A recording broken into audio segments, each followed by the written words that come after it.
विद्यार्थ्यांनो सप्र नमस्कार. ज्ञानवंदन निष्केटर यूट्यूब चॅनलमध्ये सर्वप्रथम मी आपणा सर्वांचे स्वागत करतो. तर आजच्या व्हिडिओमध्ये आपल्याला MIDC महाराष्ट्र औद्योगिक अधिनियम जो आहे त्यावर आधारित महत्त्वपूर्ण प्रश्न बघणार आहोत.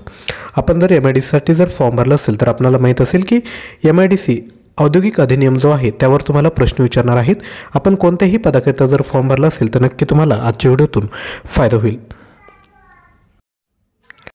तसेच तुम्हाला MIDC तांत्रिक प्रश्न जर पाहिजे असेल औद्योगिक विकास अधिनियम तर यावर तुम्हाला एकूण 330 प्रश्न भेटणार आहेत. प्राइस आहे फक्त 99. यामध्ये अधिनियमाची PDF देखील तुम्हाला प्रोव्हाइड केली जाईल. त्याच पद्धतीने लोकसेवा हक्क अधिनियम यावर देखील तुम्हाला प्रश्न विचारणार आहेत. याचे आपल्याकडे शॉर्ट नोट्स आहेत, अधिनियम PDF आहेत. माहिती अधिकार अधिनियम 120 प्रश्न आहेत. प्राइस आहे 49. हे देखील आपण घेऊ शकता. किंवा माहितीचा अधिकार अधिनियम 2005 यावर देखील आपल्याकडे 170 प्लस प्रश्न आहेत. ही देखील आपण घेऊ शकता. प्राइस आहे 49. त्याच पद्धतीने लेखा सेवा तांत्रिक प्रश्न देखील आपल्याकडे उपलब्ध आहेत. 1400 प्लस प्रश्न आहेत. प्राइस आहे फक्त 199 रुपये. चला तर मग आजच्या व्हिडिओला सुरुवात करूयात. पहिला प्रश्न आहे, महाराष्ट्र राज्याच्या 2019च्या औद्योगिक धोरणाचे पुढीलपैकी कोणते एक उद्दिष्ट आहे ते ओळखा.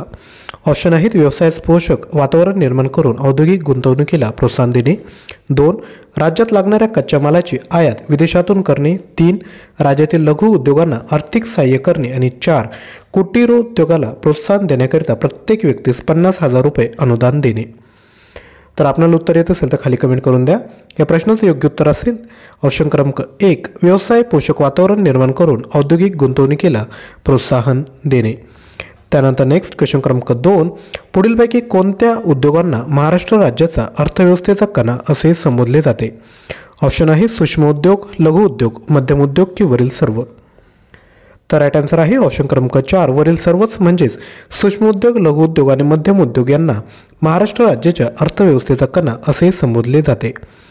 त्यानंतर नेक्स्ट क्वेश्चन क्रमांक 3, महाराष्ट्र राज्याच्या 2019च्या औद्योगिक धोरणात पुढीलपैकी कोणाच्या अध्यक्षतेखाली जागतिक गुंतवणूक प्रोत्साहन परिषदेची स्थापना केली जाईल असे नमूद केले आहे.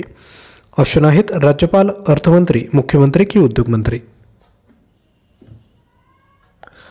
राईट आन्सर आहे ऑप्शन क्रमांक 3, मुख्यमंत्री.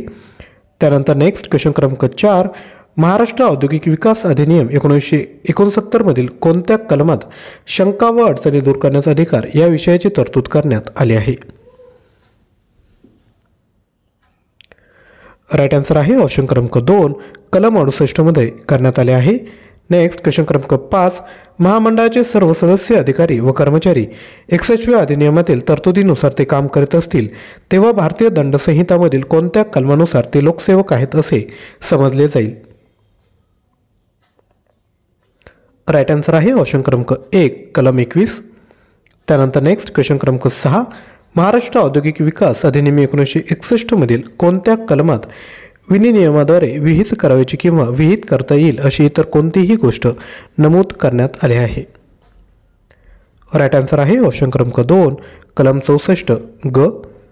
त्यानंतर नेक्स्ट क्वेश्चन क्रमांक 7, महाराष्ट्र औद्योगिक विकास अधिनियम 1961 कलम क्रमांकमधील कोणत्या पोटकलमात कलम 26 अन्वये महामंडळाने वार्षिक वित्तीय विवरणपत्र व कामाचा कार्यक्रम राज्य शासनाला ज्या दिनांकापर्यंत सादर करण्यात येईल तो दिनांक व असे विवरणपत्र नमुन्यात तयार करण्यात येईल.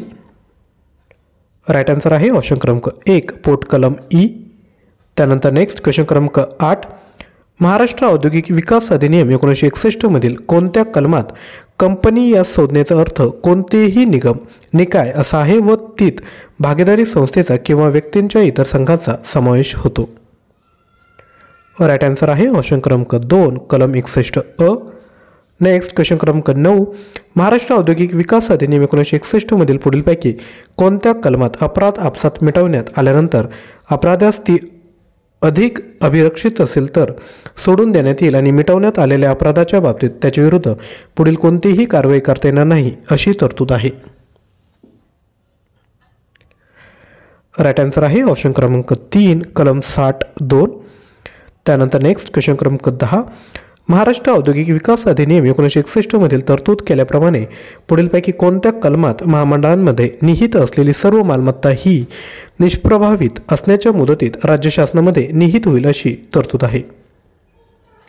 राईट आन्सर आहे ऑप्शन क्रमांक 4, कलम 57(4). तर विद्यार्थी मित्रांनो, आपण आज जसे 10 प्रश्न बघितले त्याच पद्धतीने आपल्याकडे 330 प्रश्न उपलब्ध आहेत.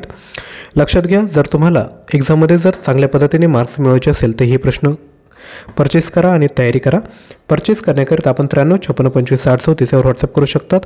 तसेच या टॉपिकवर आपण पुढे देखील व्हिडिओ बनवणार आहे. त्याकरिता चॅनलला सबस्क्राईब करून घ्या आणि शेजारी असणाऱ्या बेल आयकॉनला क्लिक करा आणि व्हिडिओला एक लाईक विद्यार्थी मित्रांनो लगेचच करून द्या. थँक्यू.